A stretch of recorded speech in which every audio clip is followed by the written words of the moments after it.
Good morning Chirala.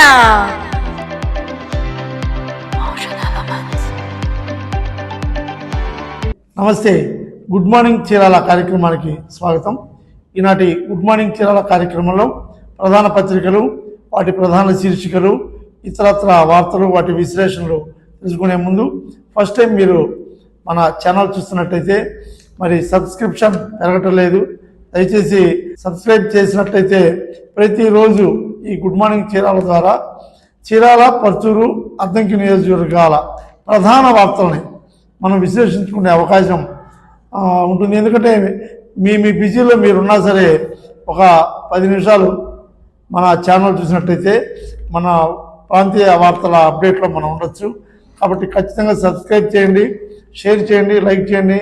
అంతేకాకుండా comment కూడా చేస్తే కొంచెం మన ప్రోగ్రామ్కి బూస్ట్ ఇచ్చినట్టుంటుంది. కాబట్టి తప్పనిసరిగా సబ్స్క్రైబ్ చేసి, షేర్ చేసి, లైక్ చేసి, కామెంట్ చేయవలసిందిగా కోరుతూ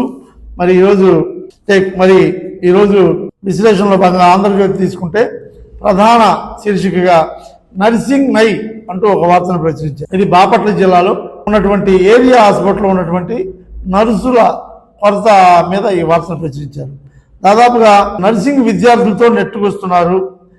ప్రభుత్వ ఆసుపత్రుల్లో నర్సుల కొరత, వైద్య పరికరాలు లేమి, సిబ్బంది కూడా అరకొరే, ఓపీలకు అనుగుణంగా వసతులు పెరగలేదు, సకాలంలో చికిత్సలు అందక ప్రాణాలు హరి అంటూ చీరాల ఏరియా ఆసుపత్రిలో బాధపడుతున్నటువంటి ఒక పిల్లోడికి వైద్యేతర సిబ్బంది పరీక్షలు చేస్తున్నట్టు ఒక ఫోటో, అదేవిధంగా ప్రభుత్వ వైద్యశాలలో పనిచేయని ప్రాణవాయువు కేంద్రం అంటూ రేపల్లిది ఒక ఫోటో, అదేవిధంగా బాపట్ల మహిళా వార్డులో అసలు ఎవరు నర్సులు లేనటువంటి వాటి ఫోటో, 3 ఫోటోలతోటి ఈ వార్త రాశారు. యాక్చువల్గా మనం మొన్న ప్రభుత్వ ఆసుపత్రి గురించి రాసిన వార్తల్లో మనం చదువుకున్నాం సిబ్బంది కొరతని, పారిశుద్ధ్య సిబ్బంది, అదేవిధంగా నర్సులు కూడా భయంకరమైన కొరత. మీరు డాక్టర్ ఉన్న నర్సులు లేకపోతే డాక్టర్ గారు ఏం చేయలేడు. కాబట్టి నర్సుల కొరత విపరీతంగా ఉంది. డే టైం అయితే ఈ నర్సింగ్ విద్యార్థులు వాళ్ళని పెట్టి షో చేస్తూ ఉంటారు, కానీ అవగాహనతో ఉన్నటువంటి ప్రొఫెషనల్గా నర్సులు లేకపోవడం ఎంత ఇబ్బందో వైద్య శాఖలో మనం ఆలోచించాలి. ఫర్ ఎగ్జాంపుల్ మన చీరాల తీసుకుంటే చీరాల ఏరియా ఆసుపత్రిలో దాదాపుగా ఇది మనది 100 పడకల హాస్పిటల్, 12 మంది భద్రతా సిబ్బంది, 23 మంది పారిశుద్ధ్య సిబ్బంది మాత్రమే ఉన్నారు. వైద్యాల్లో ప్రధానంగా కీళ్లు, ఎముకలు, ఆర్ఎంఓ, జనరల్ సర్జన్, అట్లా కంటి వైద్య నిపుణులు, చెవి, ముక్కు, గొంతు విభాగాలకు సంబంధించిన వైద్యులు పడుతుంది. ఇప్పుడు చెప్పిన వీటికి సంబంధించిన డాక్టర్లు లేరు. ఇది పరిస్థితి. ఇక ఉదాహరణగా మన చీరాల ఏరియా ఆసుపత్రి తీసుకుంటే మనది వచ్చేసి 100 పడకల హాస్పిటల్. దాదాపుగా ఇక్కడ 12 మంది భద్రతా సిబ్బంది, సెక్యూరిటీ వాళ్ళు 12 మంది, 23 మంది పారిశుద్ధ్య కార్మికులు ఉన్నారు. అంతేకాకుండా ఇక్కడ మనకు వచ్చేసి కీళ్ళు, ఎముకలు, అదేవిధంగా సిఎస్ఎస్ జనరల్ సర్జన్, అదేవిధంగా కంటి వైద్య నిపుణులు, చెవి, ముక్కు, ఏంటి డాక్టర్ కూడా ఇవన్నీ కొడుతున్నాయి. వీళ్ళకి డాక్టర్లు లేరు. 22 వెంటిలేటర్లు మన హాస్పిటల్, 22 వెంటిలేటర్లు ఉన్నాయి. 2-3 వెంటిలేటర్లు పెడితేనే ఐసీయూ అని పెట్టి లక్షలు దండుకునే పరిస్థితులు ఉన్నాయి. 22 వెంటిలేటర్లు పనిచేస్తూ పని వాళ్ళు లేకుండా ఉన్నాయి. దాదాపు 50 పైగా ఆక్సిజన్ కాన్సన్ట్రేషన్లు ఉన్నాయి. వీటన్నిటిని ఉపయోగించడానికి సిబ్బంది లేరు, నర్సుల కొరత. కాబట్టి వీటిని పరీక్షించే దశలో డాక్టర్స్ ఏమో నైట్ ఉండరు, నర్సుల మీద వేసి వెళ్ళిపోతుంటారు. కొన్ని ఏరియాలో, కొన్ని చోట్ల డాక్టర్లు ఉన్నా వాళ్ళ ప్రైవేట్ హాస్పిటల్లో వాళ్ళు బిజీగా ఉంటారు. మరి పేషెంట్ని పట్టించుకునేది ఎవరు? పారిశుద్ధ్య సిబ్బంది, వైద్యేతర సిబ్బంది కూడా వైద్యాలు చేసినటువంటి ఫోటోలతో ఈ వార్త ప్రభుత్వానికి నివేదికలు పంపినా ఇంతవరకు నర్సులు రిక్రూట్మెంట్ అనేది లేదు.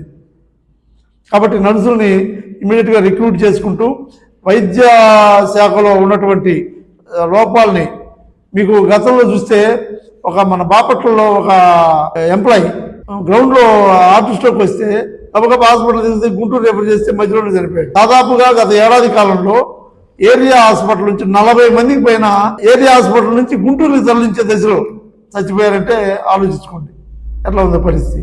ఏరియా హాస్పిటల్కి పేషెంట్లు ఎత్తుకొని రావటం, ఎందుకంటే ప్రభుత్వ హాస్పిటల్లో మనం భరించే రేట్లు కాదు, ప్రతిదాన్ని ఆరోగ్యశ్రీకి అనుసంధానం చేసి లక్షలు దండుకునే కార్యక్రమాల్లో ప్రైవేట్ హాస్పిటల్ ఉన్నాయి.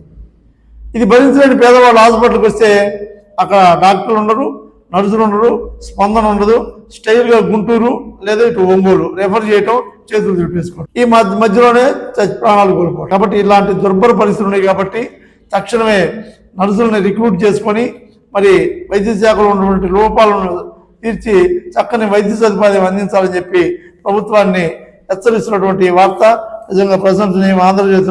ఆంధ్రజ్యోతిలో మరొక వార్తలోకి వెళ్తే మిర్చిపై తగ్గిన మక్కువ అంటూ ఒక వార్త రాశారు.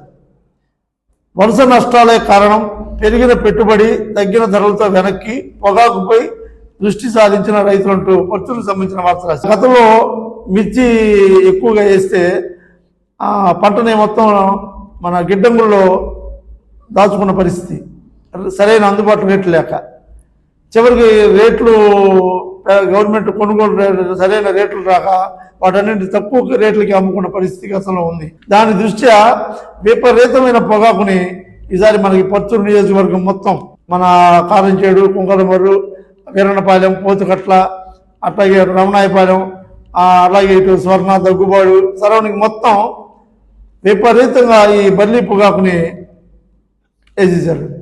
పొగాకు అంతర్జాతీయ మార్కెట్లో రేట్లు తగ్గుతుంది, మీరు జాగ్రత్త అని అధికారులు హెచ్చరించినా కూడా గతంలో మంచి రేటు పలికిందనే ఉద్దేశంతో ఈసారి మొత్తం పొగాకు వేసిన పరిస్థితి. మరి రాబోయే రోజుల్లో ఈ మిరపకాయల ఈ రేట్లు ఎట్లా ఉంటాయో మరి ఆలోచించుకోవాలి. కాబట్టి చెప్పేది ఏంటంటే అధికారులు ఒకసారి నష్టం వస్తే వచ్చింది, వాతావరణాన్ని మార్కెట్ని దృష్టిలో ఉంచుకొని అధికారులు చెప్పేటువంటి సూచనల మేరకే రైతులు వ్యవసాయం చేస్తూ ఉంటే లాభదాయకంగా ఉంటుంది అనేటువంటి వార్తని ప్రచురించే ప్రయత్నం చేశారు. మరొక వార్తకి వెళ్తే 1న కార్తీక అమావాస్య పూజలు అంటూ ఒక వార్త రాశారు. చీరాల వేటపాలెంలో వేంచేసి ఉన్న కనకనాగారమ్మ అమ్మవారి గుడిలో డిసెంబర్ 1వ తేదీన అమావాస్య ప్రత్యేక పూజలు నిర్వహిస్తున్నట్టుగా మరి ఈవో పోతిని శ్రీనివాసరావు, అలాగే బండ్ల బాబు మరియు అచ్చింశెట్టి భానుమూర్తి గారు ఒక ప్రకటన రిలీజ్ చేశారు. ఈ అమావాస్య రోజు ప్రత్యేక పూజలు అమ్మవారికి జరుగుతాయంట. మరి ఈ విషయాన్ని భక్తులందరికీ తెలియజేస్తా ఉన్నారు. మరి అదొక వార్త ఆధ్యాత్మికం. వాళ్ళు సంబంధించి షూటింగ్ బాల్లో గౌతమి విద్యార్థుల విజయం అనే వార్త వచ్చింది. ఇది మనం విద్యార్థులని క్రీడా రంగంలో ప్రోత్సహిస్తున్నటువంటి విద్యాలయాలని ఖచ్చితంగా అభినందించాల్సిందే. మనం సెంటెన్స్ చూసుకున్నాం, టెక్నికల్ ఎడ్యుకేషన్ ఒక రేంజ్లో మన ప్రాంతంలో ఉన్న సెంటెన్స్ ఇంజనీరింగ్ కాలేజీ క్రీడా రంగంలో కూడా ప్రత్యేకమైన శ్రద్ధ కలిగి ఉంటాం. అట్లాగే శ్రీ గౌతమి విద్యార్థులు చీరాల, పేరాల, ఇంకొల్లో కేంద్రాలు ఇది విద్యా వ్యవస్థలను స్థాపించినటువంటి గౌతమి విద్యార్థులు నిన్న అనంతపురంలో 23, 24, 25 తేదీల్లో 43వ రాష్ట్ర స్థాయి U19 అండర్ 19 బాలికల షూటింగ్లో వీళ్ళు చక్కని ప్రతిభ కనపరిచారు. 2 జిల్లాల మధ్య ఈ పోటీలు జరిగినాయి. గుంటూరు, బాపట్ల జిల్లాల మధ్య పోటీ జరిగితే బాపట్ల జట్టు గుంటూరు జట్టు మీద విజయం సాధించింది. దానికి కూడా కారణం కేవలం కార్తీక్ అనేటువంటి ఈ గౌతమి విద్యార్థికి చెందినటువంటి బాబుగా తెలియజేస్తా ఉన్నారు. కాబట్టి ఇంతటి క్రీడా రంగంలో ప్రతిభ గల పిల్లల్ని ఖచ్చితంగా ఎంకరేజ్ చేసే దశలో గౌతమి విద్యా సంస్థల ఆ బాబుని సత్కరించడం జరిగింది. మరి గౌతమి విద్యార్థుల యొక్క ఈ ప్రతిభను గుర్తిస్తూ మన ప్రాంతంలో గర్వపడుతూ మరి యాజమాన్యాన్ని అభినందించాలి. అదేవిధంగా టీడీపీలోకి పలు పార్టీ నాయకుల చీరాల నుంచి ఒక వార్త వచ్చింది. కూటమి ప్రభుత్వం ఏర్పడిన తర్వాత చీరాలలో కొంతమంది నాయకులు మరి కౌన్సిలర్లు మరి కొండయ్య గారి సమక్షంలో టీడీపీలో చేర్చడం మనం గమనిస్తూ ఉన్నాం.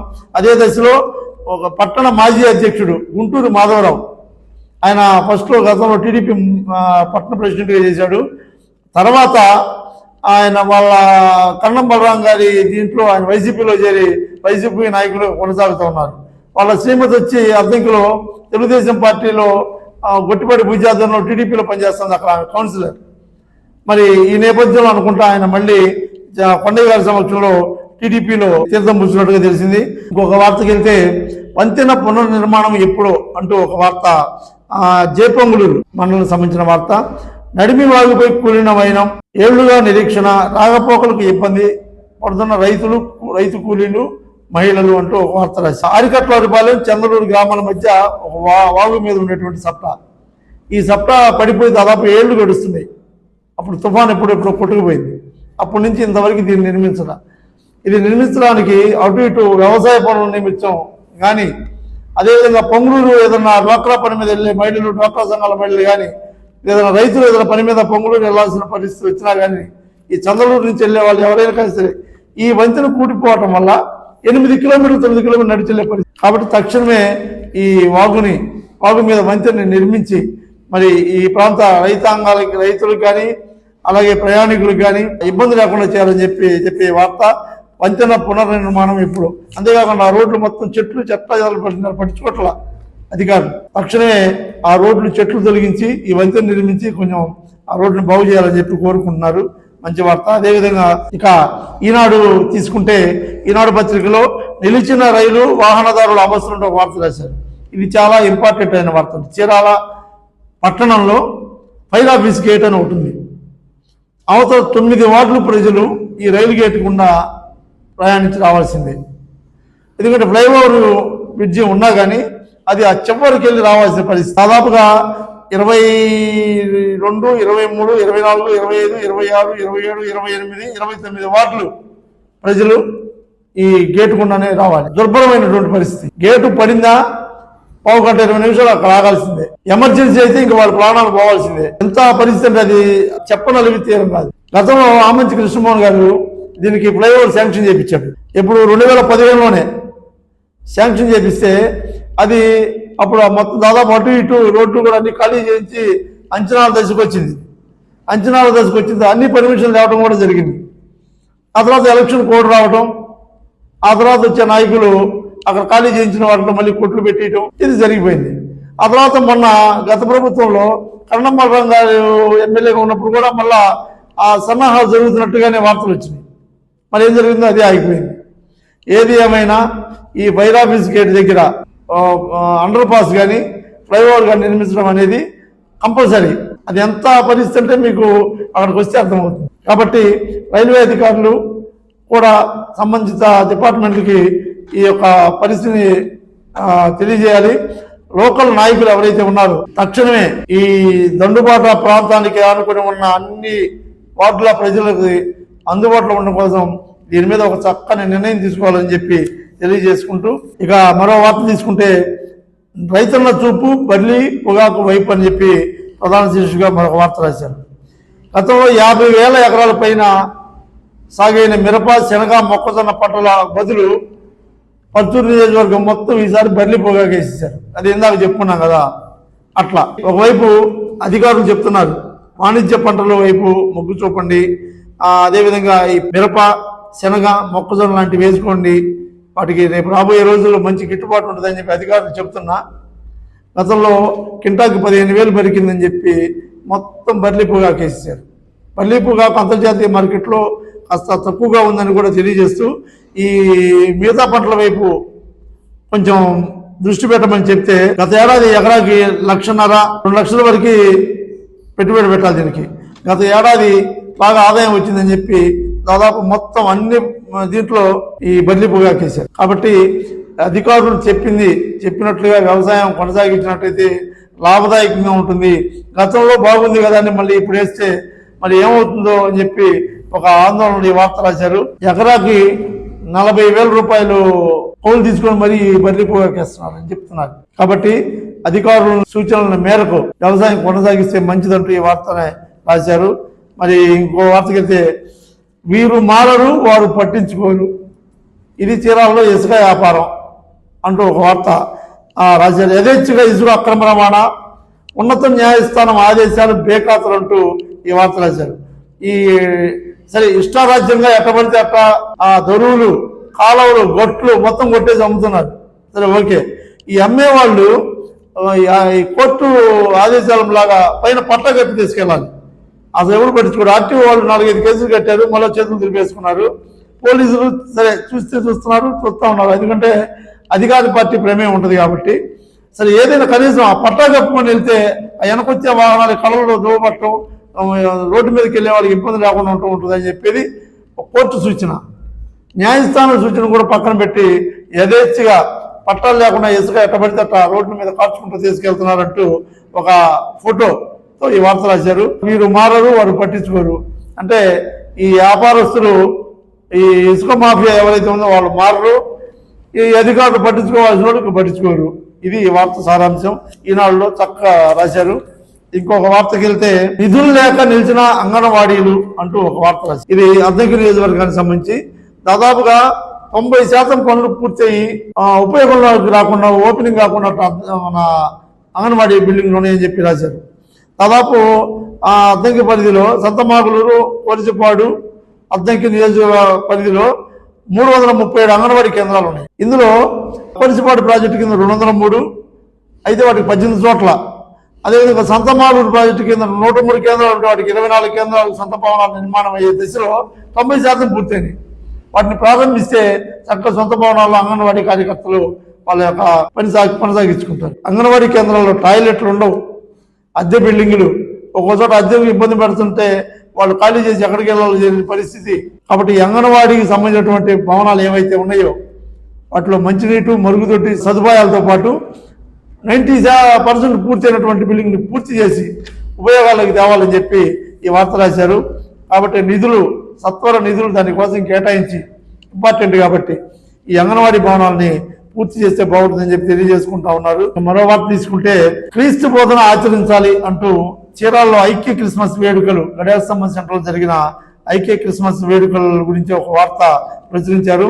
చీరాల గడియార స్తంభం దగ్గర చీరాల ఎమ్మెల్యే కొండయ్య గారి ఆధ్వర్యంలో ఐక్య క్రిస్మస్ వేడుకలు చాలా ఘనంగా జరిగినట్టుగా రాశారు.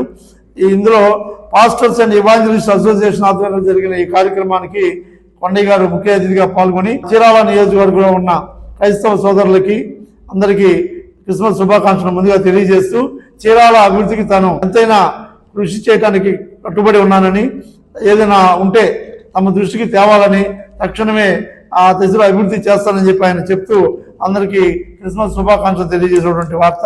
ఇక సాక్షి పత్రిక తీసుకుంటే పోయాం మోసం అంటూ వాలంటీర్ల మీద ఒక వార్త, వాలంటీర్ల పరిస్థితి మీద ఒక వార్త ప్రచురించారు.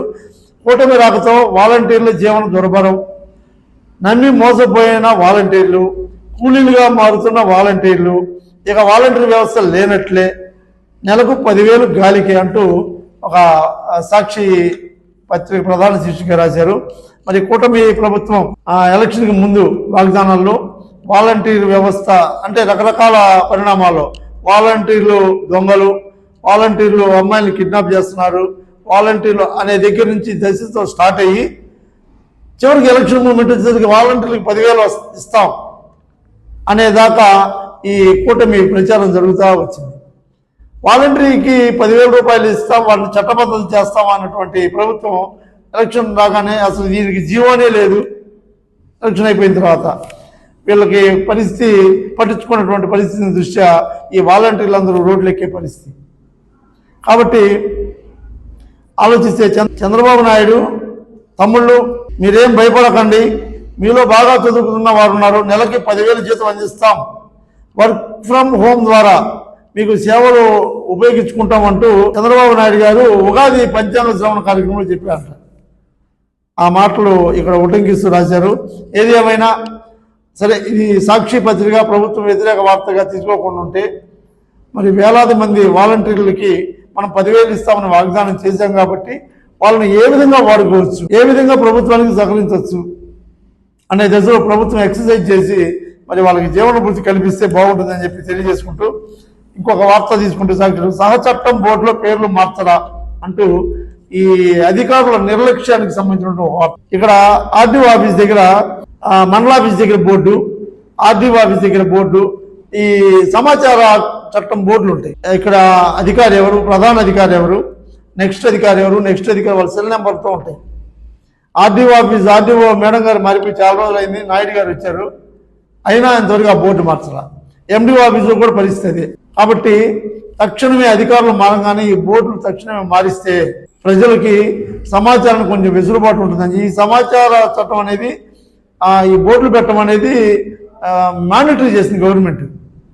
మరి అంతటి కీలకమైనటువంటి దాన్ని సాక్షాత్తు మేజిస్ట్రేట్ లెవెల్లో ఉన్న అధికారులు ఎందుకు పట్టించుకోవట్లేదో ఒకసారి ఆలోచించుకోవాలి. తక్షణమే ఈ బోర్డులు మార్పించాలి. ఈ 2 బోర్డులు చూపిస్తూ రాసిన ఈ వార్తల దృష్ట్యా మిగతా ప్రాంతాలన్నింటినీ కూడా తక్షణమే ఈ దశలో ఆలోచించాలని చెప్పి తెలియజేసుకుంటా ఉన్నాం. ఇంకో వార్త తీసుకుంటే పెండింగ్ కేసులు లేకుండా చూడాలంటూ పోలీసు సంబంధించిన ఒక వార్త వచ్చింది. నిన్న బాపట్ల డిఎస్పీ రామాంజనేయులు గారు బుధవారం వార్షిక తనిఖీల్లో భాగంగా ఎద్దనపూడి పోలీస్ స్టేషన్ సందర్శించాడు. ఆయన రికార్డులు అన్ని తనిఖీ చేసి అక్కడ ఏమైనా వస్తువులు ఎలా ఉన్నాయి ఏందని చూస్తూ పెండింగ్ కేసులు పొలిటికల్ ప్రలోభాలకు లొంగి కేసులు పెండింగ్ పెట్టుకోవద్దు, ఎప్పుడు కేసులు అప్పుడు పరిష్కరించుకోండి, ఎప్పుడు కేసులు అప్పుడు పరిష్కార దశకు తీసుకురమ్మని చెప్తూ మన ఆయన డిఎస్పీ గారు చెప్పడం జరిగింది. దీని మీద ఒక వార్త రాశారు. ఇంకో వార్త తీసుకుంటే ఇరుల తోటల్లో సిరిగమ్మలు అంటూ ఒక వార్త. ఇది బాపట్ల చీరాల మధ్యలో ఉన్నటువంటి ప్రాంతానికి సంబంధించిన వార్త. ఇప్పుడు మనం అద్దెకి నియోజకవర్గంలో మల్లె రైతుల బాధల గురించి విన్నాం, కానీ ఇక్కడ పూల తోటల్లో వేసిన వాళ్ళ ఆనందం గురించి ఇది వార్త. బాపట్ల ప్రాంతంలో 2000 ఎకరాల్లో పూల తోటల సాగు, 25 రకాల పూలను సాగు చేస్తున్న రైతులు, వైఎస్ఆర్ పుణ్యమాని ఉచిత విద్యుత్ సరఫరా, వెదులుపల్లి నుంచి పొరుగు రాష్ట్రాలకు ఎగుమతి, కార్తీక మాసంలో పూలకు పెరిగిన డిమాండ్, పూల తోటలో 1000 మందికి ఉపాధి అంటూ రాశారు. సరే, ఇది ఏ ప్రభుత్వం వల్ల రాయితీలు వచ్చినాయి అనేది సరే రాశారు, కానీ వాస్తవంగా ఈ బాపట్ల చీరాల మధ్య పేతపూడి, అదే వెదులుపల్లి పూల మార్కెట్ చాలా పెద్దది. అక్కడి నుంచి ఇటు బెంగళూరు, హైదరాబాదు, చెన్నైలు కూడా ఎక్స్పోర్ట్ అవుతా ఉంటాయి పూలు. మరి 15 సెంట్ల నుంచి దాదాపు ఎకరాలు, 2 ఎకరాలు, 3 ఎకరాలు కూడా సాగు చేస్తున్న రైతులు ఉన్నారు. పూలు, ఈ పూల సాగు తోటి అద్భుతమైనటువంటి సంపాదన.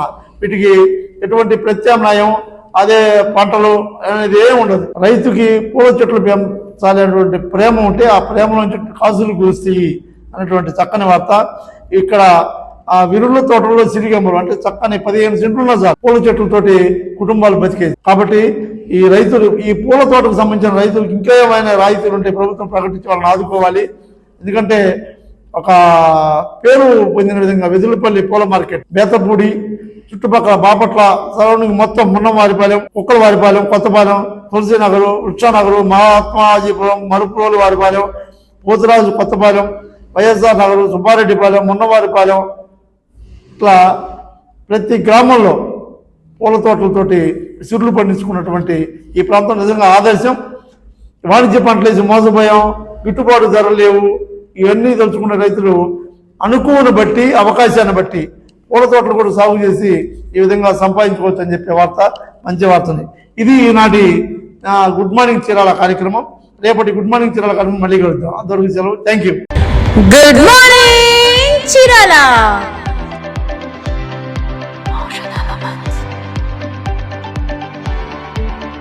Good morning Chirala. చీరాల, పచ్చూరు, అద్దంకి తదితర ప్రాంతాలలో ఏం జరుగుతుంది, ఏ న్యూస్ పేపర్లో ఏమి ప్రచురించారు, ఎక్కడెక్కడ ఈరోజు ఏ కార్యక్రమాలు జరుగుతున్నాయి, ఏ న్యూస్ పేపర్ దేనికి ప్రయారిటీ ఇచ్చింది తదితర అంశాలను ప్రతిరోజు మీ దృష్టికి తీసుకొచ్చే ఏకైక కార్యక్రమం గుడ్ మార్నింగ్ చీరాల. మీ అభిమాన ఎస్బీసీలో ప్రతిరోజు ఉదయం 9 గంటలకు మీకోసం. Good morning Chirala.